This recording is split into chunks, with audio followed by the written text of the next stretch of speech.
This is Eric Mwatha with Mwatha.com for the week of May the 14th, 2012, which is going to be an options expiration week. Let's take a look at the markets here. We see that on the second week of May, the market had a relatively big down week. And let's start this week by looking at the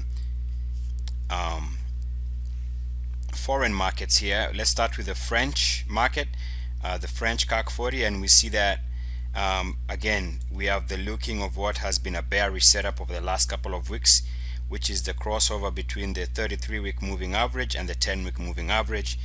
And as I show here, you see that every time we've had these crossovers to the bearish side, the markets had a relatively big drop. It did here in early 2010, same thing in middle of 2011, and we see now another crossover, which might suggest that the European markets are going to be again under continued pressure. Now remember that we are going into options expiration week, which tends to be very volatile to say the least, and unexpected moves in the market are always commonplace. So be very careful here. Even though we see that on the weekly charts, what I see is that markets are bearish, and on the daily charts they might be showing signs of a bounce, probably that might last for a couple of days, who knows. But that's what it looks like on the weekly chart. If you take a look at the French daily chart, you see that there's reason for a bounce, just based on the fact that if you take the lows of late 2011 and draw a straight line, you see that we are bouncing off that level right now. So here is an area in the market where we naturally should expect to see some buyers come in, and if they can't move this market higher, then maybe what we get is a big move which was going to break this trend line here. Now once we break that trend line to the downside, you'd expect to see the market really pick up its pace to the downside. Now as far as the French market is concerned, we are trading below both the 50-day moving average, and we are also trading below the 200-day moving average. So this one is a market that is really pointing downwards, even though we see that there's a possibility of a bounce on a day-to-day basis, especially as we go into the options expiration week. Again, let's take a look at another market, which is the German market, and what we see is a common theme in most markets. If you take a look at and this being a weekly chart going back about three and a half years, so about 3 years here on the weekly chart, if we had established this trend line here for about a year and a half. And once we broke down, which is the sell-off of 2011, now the market came back. This was a break point. We've hit this break point for a couple of 3 weeks. We stayed up on these levels, and then we could not hold, and now we are pushing lower. This is a common theme across the board in most markets. So that was a sell signal, and we talked about that a couple of weeks ago. So this market's not surprisingly under pressure. Also, take note of the fact that the RSI is trading above 50 going into the third week of May. So any move below 50 is going to suggest possibility of a big down move. Last time we had a big move below 50 was here, which was July of 2011. Market had a big drop, and we could see another move below 50, and a close below 50 on the weekly RSI might be calling for a big down move. Now you also see that the MACD seems to be staging a fresh break here on the weekly chart. So again, another weekly chart from a major European market showing a break on the weekly charts. Yet if you take a look at the German market now on a daily chart, you see that there's a possibility of a bounce. Now the German market is trading below the 50-day moving average, which is now declining, and it's also trading between the 50 and also between a declining 200-day moving average. So it's in no man's land. But what you can look at this from a daily perspective. You see that this dotted line here shows where we've hit the lows over the last couple since September of 2011, and we hit that level precisely on that point. I mean, you can't get that any closer. So we hit that line, and this line has been on my charts for a couple of weeks, and it held. So this has held. Could suggest a market that wants to go down. Also, I should point out that we seem to be making fresh weekly lows here on price on the daily chart, yet the daily RSI is showing resilience, it's showing strength. So this positive divergence, like I said, weekly charts are bearish, monthly charts are extremely bearish all over across the board, but the daily charts going into this options week might suggest a bounce, as you see that price is pushing lower here, but the technical picture is improving, suggesting the possibility of a bounce. On the other hand, should we break below this established confirmed line, then expect the market to be again under continued pressure. So weekly charts weak, monthly charts extremely weak, daily charts showing signs of a bounce, short-term bounce. The Brazilian market, again, you see the last time we broke below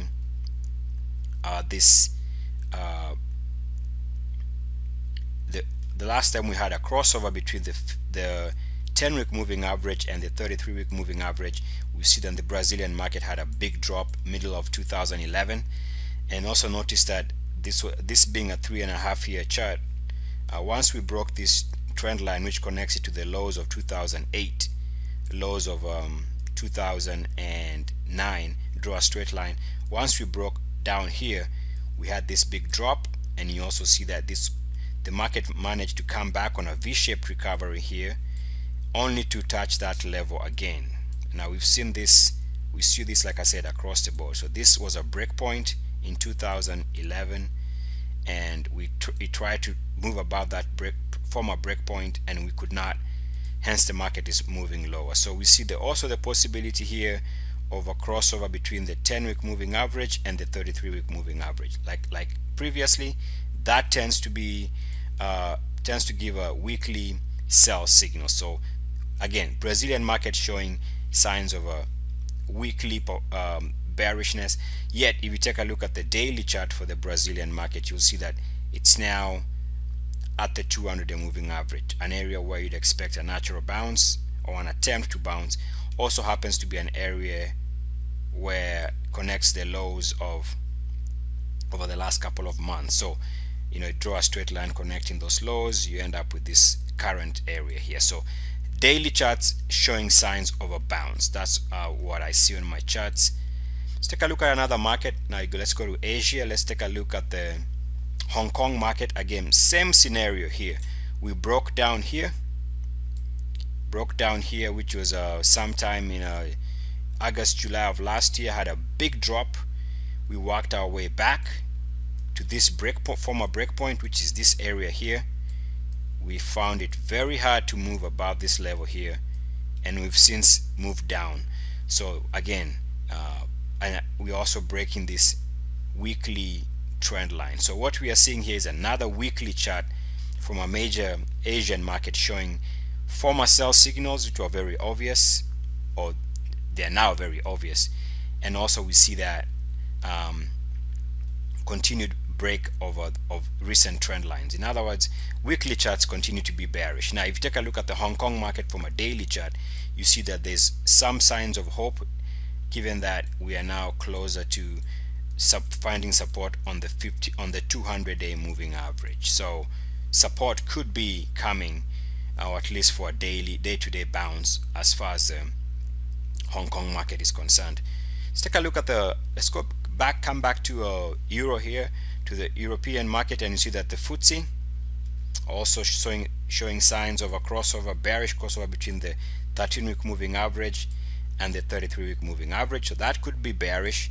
The last time we had that crossover was here, which happens to be which led to this big drop middle of 2011. So again, weekly charts showing weakness, yet we see that on a day-to-day basis this market is finding support at the 200-day moving average. In fact, had a nice close on Friday, second week of May, and you see that it's trying to find and hold above this 200-day moving average. Also notice that the price is making a multi-week low on the price there, and you'll notice that the RSI on the daily,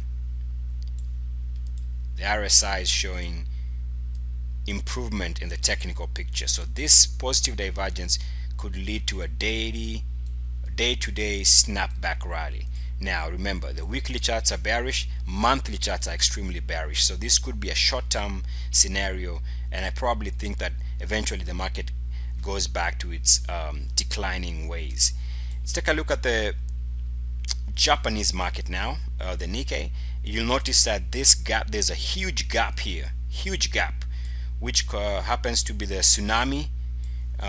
Massive gap down here, huge gap, and we went all the way to about 8,200 in about 2 days. So this massive tsunami, and now what has happened since then is we've struggled to hold this level. We struggled here to hold that level in 2011, and we've struggled to hold this level again 2012. So this gap area here is problematic and gave us sell signals over the last year or so. So also we will notice that again we are back at the 200-day moving average right there, which is an area where you'd expect to find support on the daily chart. But right now, still massive drop. One thing you'll notice about the Japanese market is the fact that it's moved from about 10,200 in March and is now trading under way under 9,000. That's a huge drop, massive drop over the last couple of weeks. So these markets can do strange things. Again, it doesn't inspire one to be bullish. Let's take a look at the Indian market here, and what you'll notice is that the weekly chart is also showing signs of a crossover between the 10-week moving average and the 33-week moving average is bearish. Last time we had that bearish crossover was about April of 2011, and we've since this crossover here, bearish crossover between the moving averages, we've had this, you can say, massive drop. So this could be suggesting that over the next couple of weeks and months that even the Indian market is going to be under pressure as far as the weekly chart is concerned. It doesn't look very, see that also the MACD is breaking a trend line here, so another sell signal there as far as the Indian market is concerned. But the daily, now that was a weekly on the Indian market. Let's take a look at the monthly. What I wanted to point out here is the fact that over the last couple of you got 2007 highs here, you got 2011 highs. That's a double top, just almost to the penny. And since then we've had a problem holding gains, and we seem to be under pressure, can't hold these declining top lines here. So massive pressure there. Again, the only thing I see here is the fact that this is very risky territory. Now we also see that the main MACD is just about to move back below zero here. If this MACD moves below zero, the last time it did that was in 2008 when the market was in a absolutely bearish setup. So if we move below zero here, expect world markets, especially this Indian market, to be under extreme downside pressure. Now let's take a look at the US market here. Let's start with JP Morgan, which has been in the news lately here, and you see that JP Morgan was already, if you've been watching my videos the last couple of weeks, you'll notice JP Morgan was already finding trouble staying above this level, which has been resistance going back way back to 2009. So this has been resistance territory. Also notice that if you take the 2009 low, draw a straight line and connecting it to the lows of 2011 or early 2011, this trend line, once we broke down here, draw a straight line, you see that the market came all the way back and could not move above that line there. So this line, which was a break here, was resistance there. So that was a sell signal. So really, even though JP Morgan is in the news, if you've been watching the videos, you'll see that I talked about the fact that the monthly charts for JP Morgan were turning bearish, because if you take a look at JP Morgan, this is a 9-year monthly chart for JPM. You see that JP Morgan has not been able to move above this level since 2007. It's had multiple trials to stay above this. And remember, this is a very choppy chart here, on a very choppy, no stability. So this drop in JP Morgan, not a surprise, not even by a long shot. This was very easy to see that there was going to be resistance here. We talked about the fact that this was going to be a possible resistance area, and there was no need to be bullish on this stock or even the financials in general. So this 14% drop should be really no surprise, just easy to spot.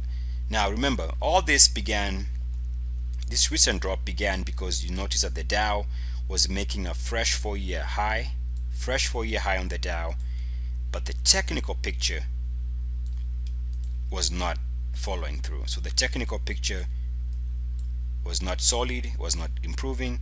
That was a sell signal. Remember, we talked about that. So the fact that the market is down is not really a surprise. Let's take a look at the S&P 500. You'll see that the S&P 500 is back below 13,063, which is what was a breakout and breakout level. So now this could be the beginning of trouble here, unless it can recapture that 13,663 level. Right now, this breakout has officially failed. Also, notice that the MACD is just now starting to push below 0 here. So, you know, things are really not improving here. Also, the weekly chart, you see that there's a crossover on the MACD. So like I said, weekly charts bearish. Now on the daily, you notice that even though we are making a fresh weekly lows here on the daily, going into an options expiration, you'll notice that the relative strength has not changed much. So this could be a reason why this market could snap back and have a good week, or at least a couple of days of rally, just because technicals are improving, price is declining, and you are going into an options expiration week, which is full of volatility, and usually they have a tendency to squeeze the bears. This is Eric Muathe with Muathe.com. For more videos and intra-week or daily updates, log on to www.muathe.com. Peace and blessings.